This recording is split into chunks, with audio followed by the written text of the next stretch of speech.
저는 오늘 제가 봉독해드리는 이 시편 81편 10절 이하의 말씀을 근거로 해서 내가 채우리라, 이 내가 채우리라고 하는 제목을 가지고 잠시 하나님의 은혜의 말씀을 나누겠습니다.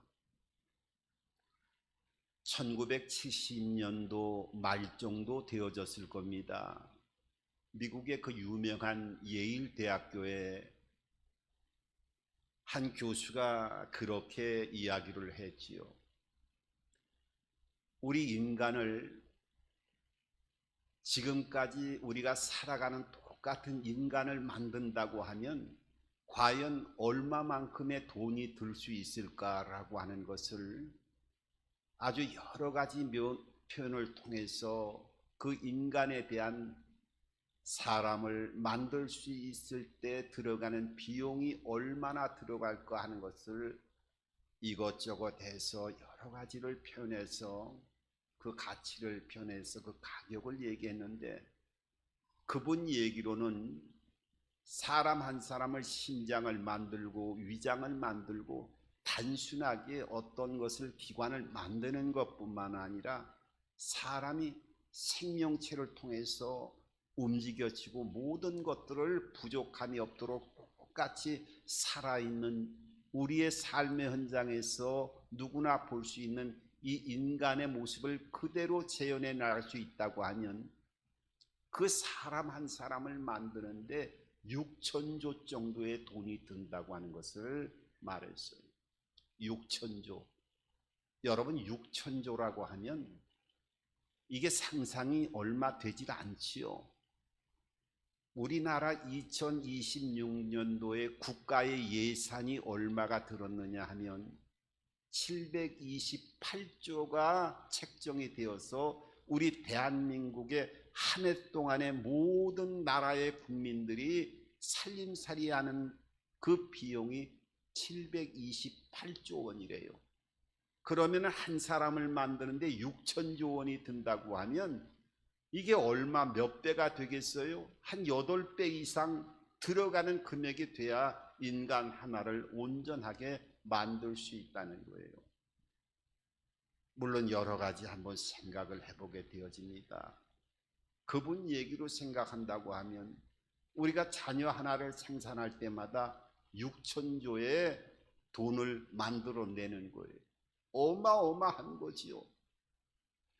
그래서 예수님이 인간의 가치를요 그렇게 표현했어요.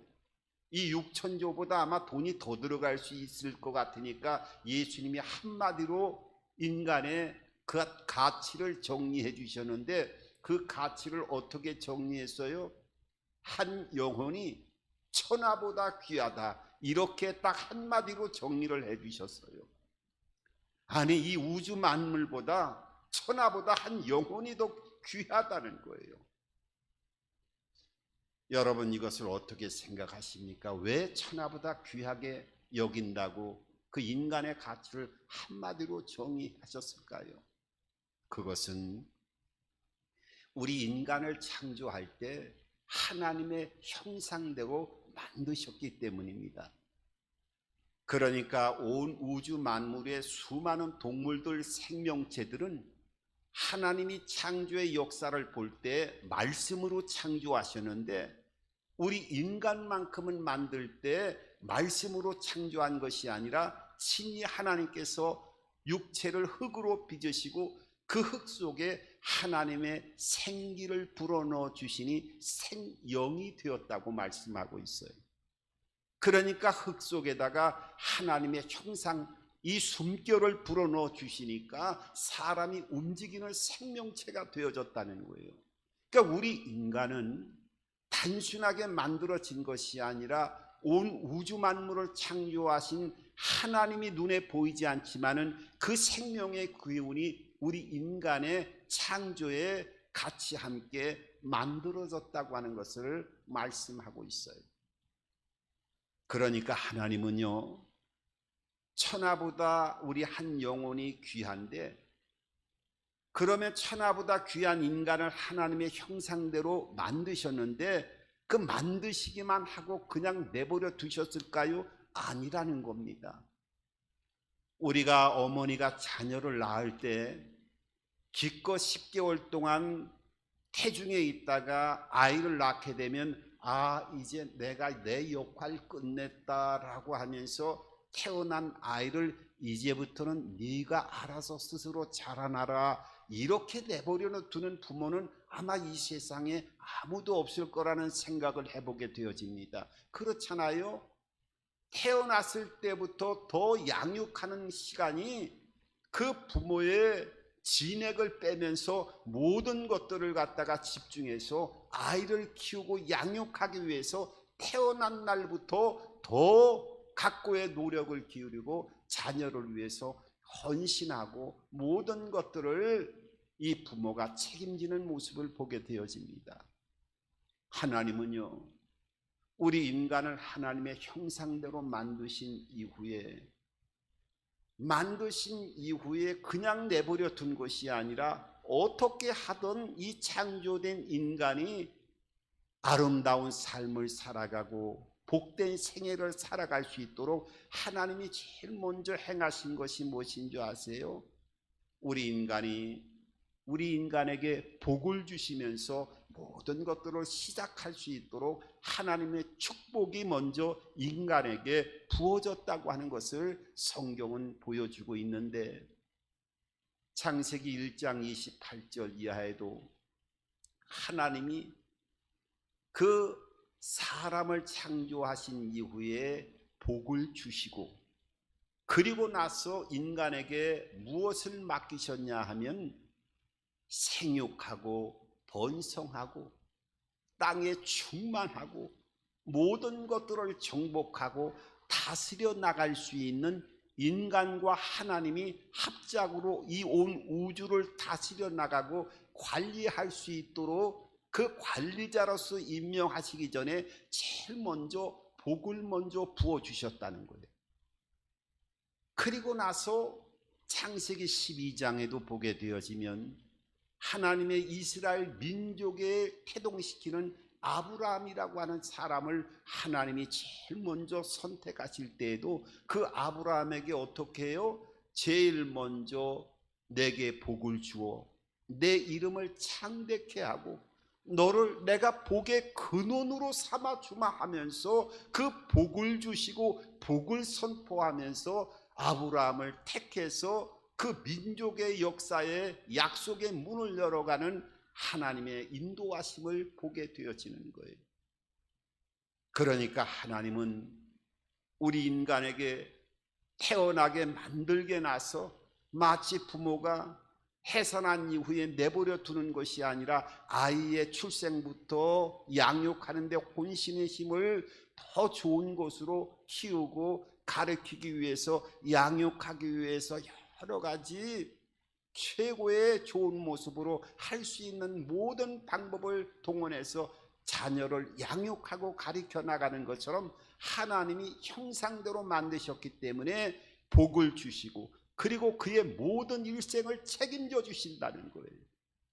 그래서 마태복음 7장에는 뭐라고 말씀하고 있느냐 하면 사람이 떡을 달라 하는데 뱀을 줄 부모가 없다는 거예요. 돌을 줄 부모가 없다는 거예요. 자식이 생선을 달라고 하는데 생선 비슷한 뱀을 줄 부모가 없다는 거예요. 하물며 하늘에 계신 아버지께서 더 좋은 것으로 주시지 아니하겠느냐. 하나님의 속성 자체가 하나님의 형상대로 인간을 만들었기 때문에 어떻게 하든지 복을 주고 어떻게 하든지 좋은 것으로 주시기를 원하시는 분이라는 거예요. 그래서 시편 34편 7절에도 보면 뭐라고 말씀하고 있느냐 하면 젊은 사자는 궁핍하여 줄일지라도 여호와를 찾는 자에게는 더 좋은 것으로 부족함이 없게 하시겠다고 말씀하고 있어요. 여러분, 젊은 사자는요 굶는 법이 없는 거예요. 왜 그러냐면 백수의 왕이잖아요. 짐승들의 왕이기 때문에 짐승들을 마음껏 잡아먹을 수 있다는 거예요. 그런데 젊은 사자는요, 늙은 사자는 똑이나 혹이나 치아가 상해가지고 짐승들을 빨리 쫓아가고 잡아먹을 수 없는 일이 있더라도 그 사자의 위험이 있잖아요. 그런데 젊은 사자는 이빨도 튼튼한 데다가 날아가는 것도 일반 사자에 비해서 더 강력한 사자의 그 본성이 있기 때문에 다른 짐승들은 굶는 한이 있더라도 이 젊은 사자는 굶는 법이 없다는 거예요. 그런데 성경은 뭐예요? 젊은 사자가 혹이나 굶을지라도 하나님을 찾는 자에게는 더 좋은 것으로 부족함이 없도록 하나님이 역사하시고 은혜를 베풀어 주시겠다고 그 하나님의 속성을 보여주고 있어요. 그것뿐만 아니라 여러분, 그 빌립보서 4장 19절에는 그 유명한 말씀을 하지요. 주 예수 그리스도의 은혜 안에서 그 영광 가운데 풍성한 대로 너의 쓸 모든 것들을 채워주시리라, 이렇게 말씀하고 있어요. 구약에서 하나님의 본성이 어떻게든지 하나님의 자녀를 복되게 하시고 만족하게 해주고 부족함이 없도록 모든 삶을 책임져 주시기를 원하시는 하나님의 마음과 모습을 보여줄 뿐만 아니라 신약 성경에도 너의 쓸 모든 것들을 하나님의 풍성한 대로 그 영광 가운데 그리스도 예수 안에서 모든 것들을 채워주시겠다고 말씀하고 있어요. 얼마나 하나님의 자녀들에게 관심을 갖고 믿음으로 단순하게 죽은 이후에 천국을 간다, 이런 개념이 아니라 삶의 현장에서도 하나님의 속성을 따라서 하나님과의 관계를 맺고 있는 자에게는 때로는 많은 어려운 일들을 만날 수도 있지만은 하나님의 본성 자체가 하나님의 자녀들에게 복을 주시고 만족해 하고 부족함이 없게 해주시고 하나님의 은혜로 충만케 역사하게 해주겠다고 하는 하나님의 마음을 보여주고 계셔요. 그런데 오늘 이 본문 시편 81편 10절에도 하나님의 본성의 한 부분을 말씀하고 있습니다. 오늘 10절에 뭐라고 말씀하고 있어요? 내 입을 넓게 열라고 말씀하고 있어요. 그럼 어떻게 하겠다고요? 내가 채우리라. 여러분, 이 채운다라고 하는 말은 성경 원문을 보게 되어지면 만족하게 해주겠다는 거예요. 그리고 모든 것들이 예비되어 있다는 거예요. 이 말을 다시 한번 살펴보면 하나님이 예비하신 것이 있는데 그 예비하신 것을 통해서 너희의 삶을 만족해 하게 해주시겠다는 거예요. 그런데 너희들에게 요구하고 있는 것이 있는데 너희들이 이것만큼은 꼭 내 말을 따라서 해주었으면 하는 하나님의 바람이 오늘 성경을 통해서 뭐라고요? 내 입을 넓게 열라고 말씀하고 있어요. 그러면 거기에 하나님이 그 속성을 따라서 채우고 복 주시기를 원하시고 만족해 하시는 은혜 안에서 너의 삶의 영육간의 모든 것들을 흘러 들어가게 해주고 하나님의 때를 통해 갖고 결실할 수 있게 해줄 터이니까 너희들이 할 수 있는 건 뭐라고요? 내 입을 넓게 열기만 하면 된다는 거예요. 그러면 입을 넓게 한다고 하는 것이 뭘까요? 우리가 밥 먹는 우리의 그 입을 육신적으로 그냥 크게 벌리라고 하는 걸까요? 아니죠. 여러분, 이것은 입을 크게 벌리라고 하는 것은 우리의 마음의 꿈을 크게 가지라고 하는 것을 말씀하고 있는 거예요. 여러분, 새가 먹이를 줄 때 새끼를 낳아가지고 우리가 TV를 보면서 그런 부분을 보잖아요. 어미가 벌레를 물고 와가지고 새끼를 딱 주려고 하면 이 새끼들이 가만히 입 다물고 가만히 있나요? 아니죠. 입을 벌리고 찍찍찍찍 하는데 그 중에서 입을 또 유난히 크게 벌리는 새들이 있어요. 새끼가. 그러니까 어미가 와가지고 골고루 줘야 되는데 당연히 골고루 줘야지 그 새끼들이 잘 자라지요. 그런데 한 놈은 유난히도 입을 크게 벌리고 앞에서 뒤에 새끼들이 입을 벌리지 못하도록 어미가 먹이를 물어가지고 오면은 그 앞에서 완전히 새끼들을 가리우면서 입을 더 크게 벌리니까 어미가 와가지고 또 한번 속는 거예요. 아, 내가 얘한테 저번에 아까 준 것 같은데, 근데 얘가 입을 이렇게 벌리는 거 보니까 배가 고프니까 진짜 벌리는 것 같은데, 그럼 저번에 아까 안 준 것 같구나 하면서 입에다가 먹이를 물려주는 거예요. 그리고 먹이를 또 가지고 오면 이놈이 더 입을 크게 벌리고 하니까 이 어미가 자꾸 속는 거예요. 그러다 보니까 그 새끼 안에도 새끼가 큰 새끼가 있고 작은 새끼가 있어 갖고 몸체가 자라나면서 차이가 나는 경우를 보게 되어져요. 여러분 그런 거 봤잖아요.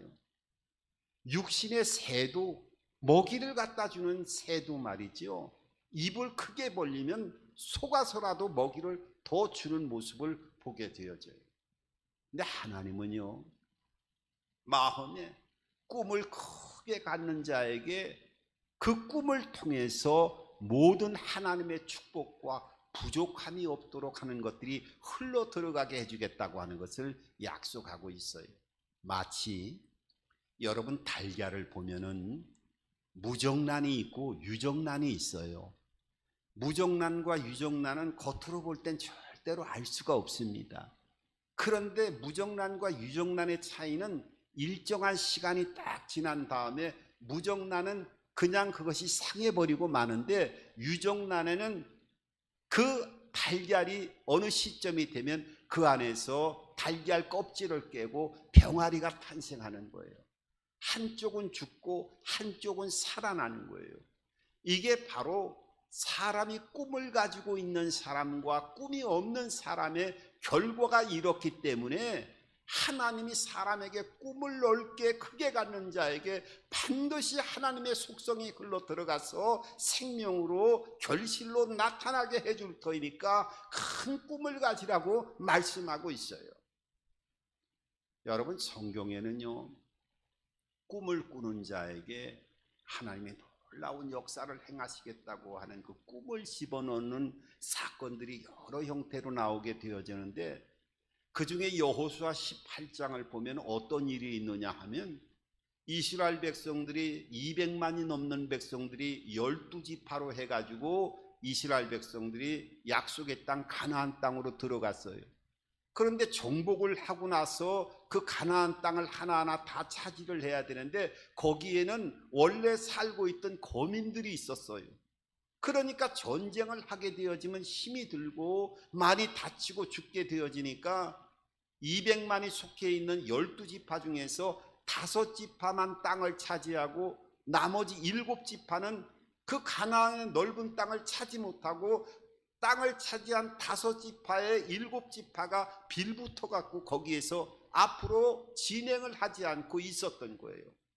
그러니까 하나님이 여호수아를 통해서 책망을 하는데, 너희는 아직까지 땅을 차지하지 않은 7지파의 한 지파의 3명씩에서 21명을 가나안 땅을 다 두루다니면서 섬세하게 그 땅을 돌아다니면서 그림을 그려가지고 나에게 돌아오라고 말씀하시면서 그 7지파의 21명이 나중에는 그 가나안 땅을 다 일일이 돌아다니면서 그림을, 지도를 그려갖고 섬세하게 그려가지고 실로에 있는 하나님의 전 안에 가지고 왔을 때 그 7지파에게 그림을 그린 대로 제비뽑기를 해갖고 너희는 이 땅이야, 너희는 이 땅이야, 너희는 저 땅이야 하면서 그림의 제비 뽑힌 대로 그 지파에게 주고 그 땅을 정복하라고 말씀하고 있어요.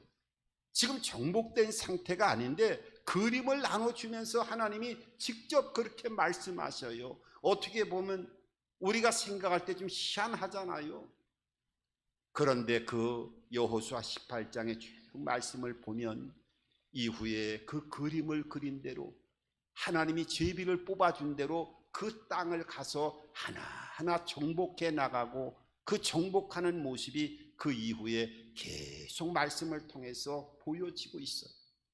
그러니까 하나님은 사람에게 그림을 그리게 하고 마음에 그 꿈을 통해서 하나님이 그대로 역사하시는 분이라고 하는 것을 보여주고 있어요. 그런데 그 꿈도 어떻게 해요? 더 큰 꿈을 꾸라는 거예요. 제가 예전에 어떤 글을 보니까 어떤 여인이 쓴 글을 보고 제가 한번 기억이 났던 것이 있어요. 거기에는 그 여자가 어떤 글을 썼느냐 하면 이런 글을 썼더라고요. 내가 사람의 그 과거는 내가 용서할 수 있어도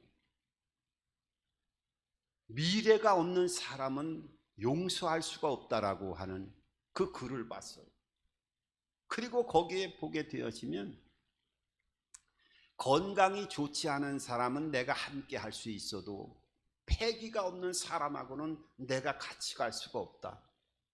돈은 없는 사람과는 내가 살 수 있어도 꿈이 없는 사람과는 내가 살 수가 없다라고 하는 그 글을 보면서 이 여인이 참 대단한 사람이라고 하는 것을 알게 되어졌어요.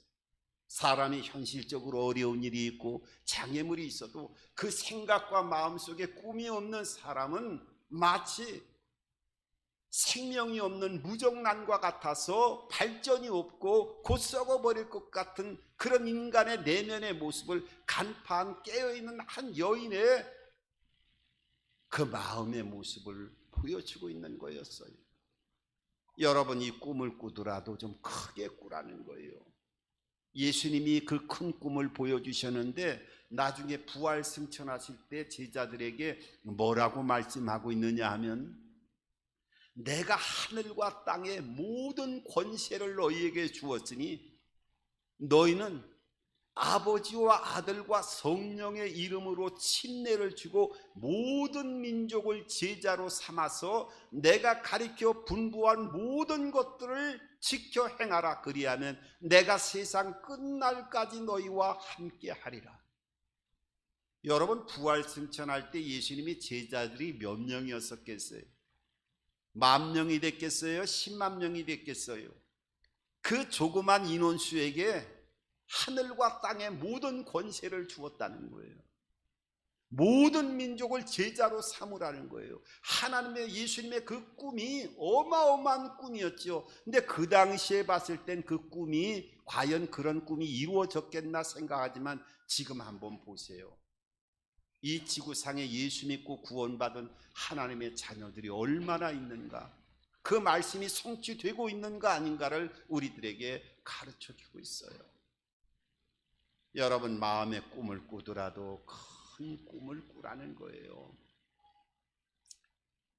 제가 어떤 글을 보니까 제가 다시 한번 생각해 볼 수 있는 그런 꿈에 대한 한 여인의 이야기를 살펴보면서 많은 것들을 생각해 봤는데, 한 여자 미용사가 있었어요.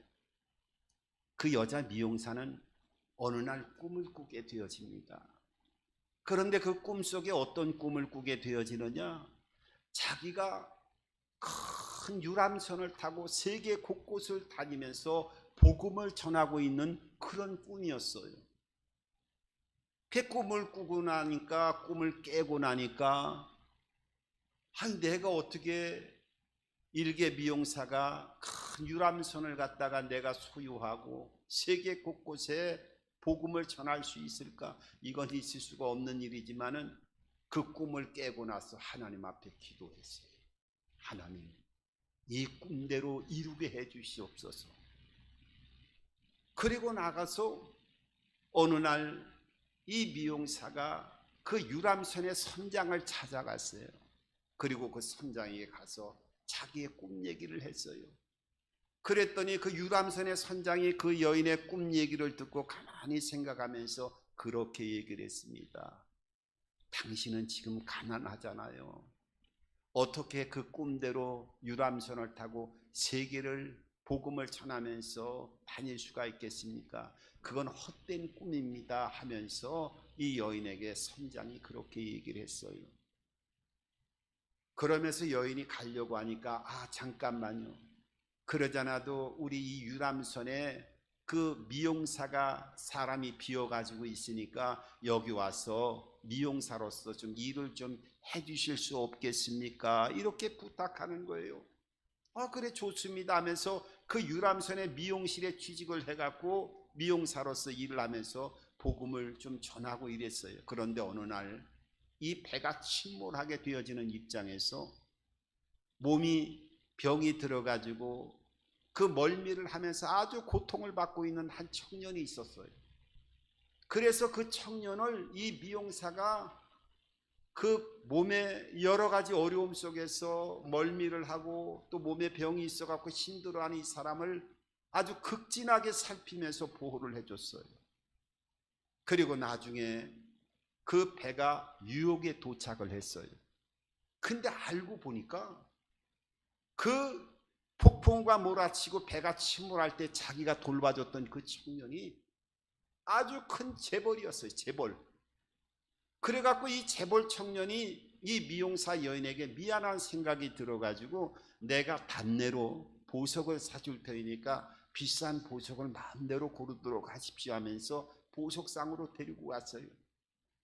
그런데 이 여인이 비싼 보석을 구하는 것이 아니라 아주 싼 보석을 그냥 감사의 마음으로 그 보석을 사게 되어지는 그 모습을 통해서 이 남자가 마음의 문을 열게 되어졌어요. 이 여인은 이런 와중에도 비싼 보석을 고르는 것이 아니라 싼 보석을 구하는구나. 이 여인의 마음이 참 착하구나. 이런 상태로 마음의 문이 열려지다 보니까 서로 교제하게 되어지고 나중에는 결혼까지 하게 되어졌어요. 그래서 결국은 은혜를 따라 가지고 실체적으로 배를 남편이 사주게 되어지고 그 배를 통해서 세계 곳곳을 다니면서 복음을 전하는 그 꿈이 실현되어졌다라고 하는 그 글을 보면서 하나님은 꿈꾸는 대로 역사하시고 은혜를 주시는 분이라고 하는 것을 다시 한번 마음속에 뜨겁게 간직되어졌던 그런 시간이 있었습니다. 여러분, 하나님은요 내 입을 넓게 열라 그리하면 채우리라고 말씀하고 있어요. 우리의 꿈을 넓게 가져야 되는데 이 넓게 갖는 가운데 영양분을 좀 주어야 돼요.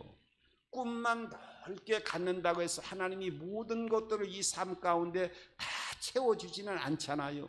채워줄 수 있는 것이 있고 그렇지 않는 것도 있기 때문에 우리에게 할 수 있는 것은 영양분을 마음속으로 우리의 육체 안의 삶 속에서 우리의 가치를 높일 수 있는 영양을 많이 주어야 됩니다. 여러분, 개천에서 고래가 자랄 수 있나요? 여러분, 개미집에서 낙타가 자랄 수가 있나요? 여러분, 화분에서 30m의 길이가 되는 백향목이라고 하는 나무가 그 화분 속에서 생존할 수 있을까요? 여러분, 살 수가 없는 거예요. 자양분을 주고 그 터가 되어야 그 나무가 생존할 수 있고 고래가 살 수가 있고 낙타가 살아서 움직이며 걸어갈 수가 있는 거예요. 여러분, 영양분을 주는 것도 여러 종류가 있습니다만은 특별히 책을 많이 가까이 두시고 읽기 바랍니다. 물론 일반 서적들 같은 경우에도 우리가 신간 서적도 읽어야 되고 베스트셀러도 나오면 좀 보고 또 전문 서적도 필요하면은 그 전문 서적이라고 하는 것은 한 사람이 모든 것들을 집대성해 갖고 일생을 바쳐 가지고 책을 만든 거기 때문에 그 전문성이 대단하잖아요. 그것을 다 얻을 수 있다고 하면 얼마나 큰 유익이 되겠어요. 그러면서 제일 중요한 것은 더욱더 책 중에서 성경을 가까이 하시고 성경을 많이 보시기 바랍니다. 이 성경 안에는요 우리의 인생을 살아갈 때 어떻게 하면 복된 삶을 살아가고 어떻게 하면 축복과 기적의 문을 열어가고 하나님의 은총의 삶을 살아갈 수 있을 것인가에 대한 모든 지도가 이 성경에 그대로 그려져 있는 거예요. 우리가 냉장고를 사거나 큰 가전제품을 사면은 되도록이면 그 가전제품을 오래 사용하기 위해서는 거기에서 만든 사람이 써준 사용 설명서를 잘 보게 되어지면 그 가전제품을 오래 사용할 수 있는 거예요. 이 하나님의 말씀 성경은요, 우리 인생을 살아가는 데 있어서 축복의 지도책이 되어지는 거예요. 내비게이션이 되는 거예요. 그래서 성경을 더 가까이 해야 됩니다. 성경은 뭐예요? 하나님의 감동으로 된 것으로 교훈과 책망과 바르게 함과 의례 교육하기도 유익하고, 이 안에서는 사람의 언어로는 측량할 수 없는 모든 하나님의 원천의 복이 이 안에 담겨 있기 때문에 이것을 내가 성령을 받고 성령의 감동으로 된 이 말씀의 주파수를 같이 맞추게 되는 그 순간에 이 말씀들이 살아 움직이게 되어지고, 살아 움직이는 역사를 체험하는 말씀이 내 안에서 움직이게 되어질 때 그 말씀대로 놀라운 역사들이 펼쳐지게 되어지는 거예요. 그래서 내 입을 넓게 하라고 하는 것은 꿈도 큰 꿈을 가져야 되고, 하나님이 그 꿈꾸는 대로 그 안에 채우고 역사하시는 분이기 때문에 말씀한 거예요.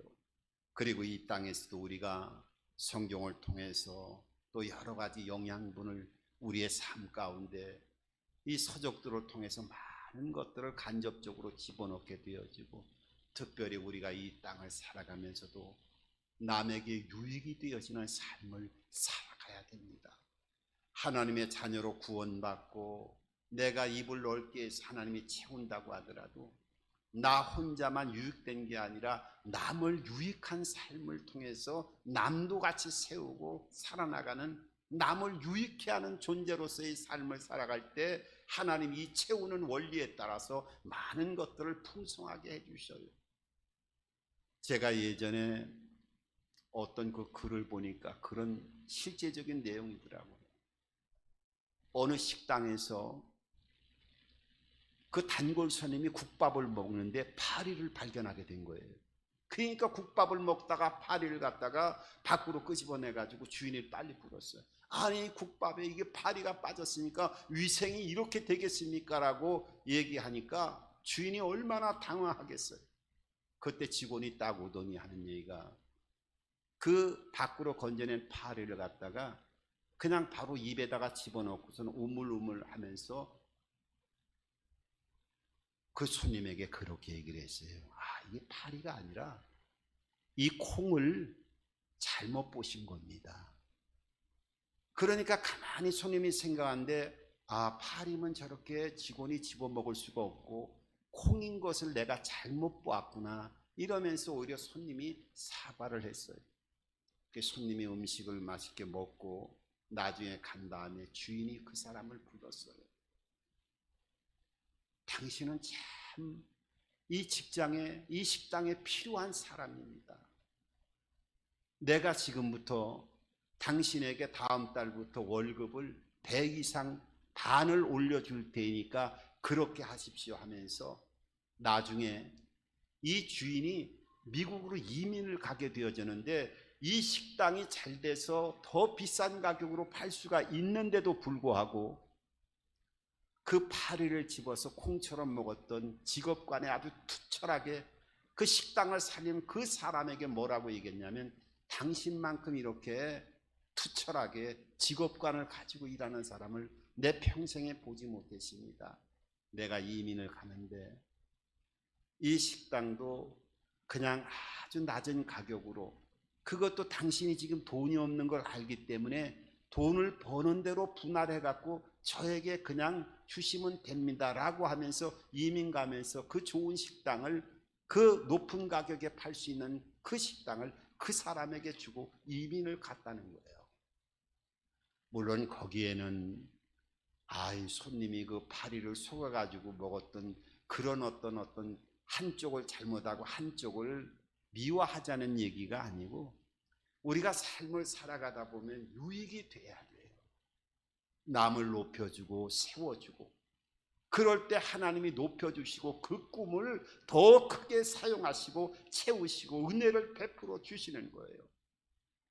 오늘 성경은 우리에게 그 축복의 또 다른 한 길을 분명하게 제시하고 있습니다. 내 입을 넓게 열라. 그리하면 내가 채우리라. 오늘 그 은혜 안에서 여러분의 일생 가운데 하나님의 그 은혜와 은총이 또 삶의 현장에서 오병의 기적으로 모든 것들을 부족함이 없도록 채워주시고 역사하시는 하나님의 그 영광과 은혜 베풀어 주시니 여러분들의 마음의 꿈을 넓게 열고 그 영혼의 육체 또 심령의 그 입을 크게 벌려서 하나님이 예비하신 그 은혜와 복을 다 담아서 부족함이 없는 하나님의 복의 원천으로서의 삶을 살아갈 수 있는 저와 여러분들의 일생이 되기를 주님의 이름으로 축원합니다.